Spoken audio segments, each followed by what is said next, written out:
Maison de star Philippe Bouvard a cédé sa villa de 442 mètres carrés à Cannes, une propriété avec une piscine très particulière. Philippe Bouvard, qui souffle sa 94e bougie ce mercredi 6 décembre, a été l'heureux propriétaire d'une très belle villa, située dans les hauteurs de Cannes. Une maison de 442 mètres carrés, possédant une piscine pas comme les autres. Philippe Bouvard, qui fête ses 94 ans ce mercredi 6 décembre, est connu pour avoir été l'animateur de la célèbre émission Les Grosses Têtes, aujourd'hui présentée par Laurent Ruquier. Son amour pour la Côte d'Azur n'est également pas un secret.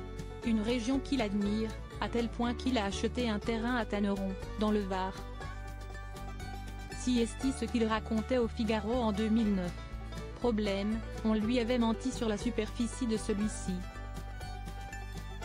Au bout de 7 ans de procédure, la vente s'est cassée et l'animateur s'est alors replié à Valbonne, à quelques kilomètres de Cannes. Il y est resté une quinzaine d'années, avant de dénicher l'oiseau rare, la Villa Katouchka. Si est dans cette sublime maison d'ailleurs, cédée en 2021, qu'il recevait nos confrères pour cet entretien.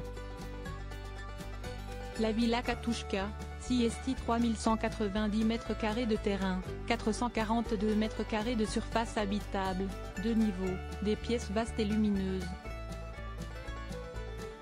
Un petit jardin planté de fleurs multicolores, une piscine dont la mosaïque de fond dessine un tapis persan et un bureau qui ouvre sur une large terrasse.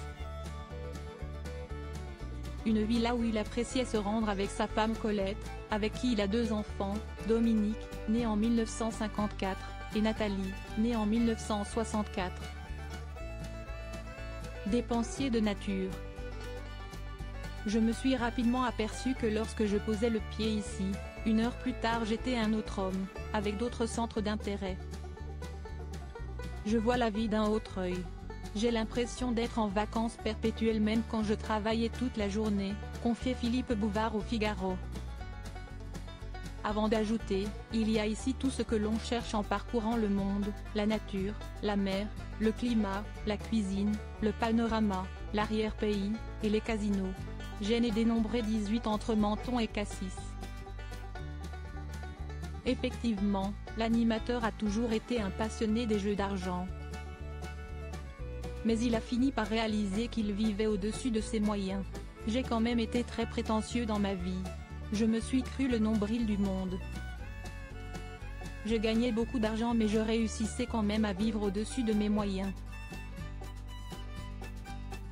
J'ai eu 200 voitures, 3 villas avec 3 piscines alors que je ne sais même pas nager, concédait-il dans une interview accordée aux Parisiens en 2022. Un entretien dans lequel il se confiait également sur son rapport à la mort. Il a notamment précisé qu'il aimerait mourir de rire, mais il n'y a plus assez de comiques pour ça.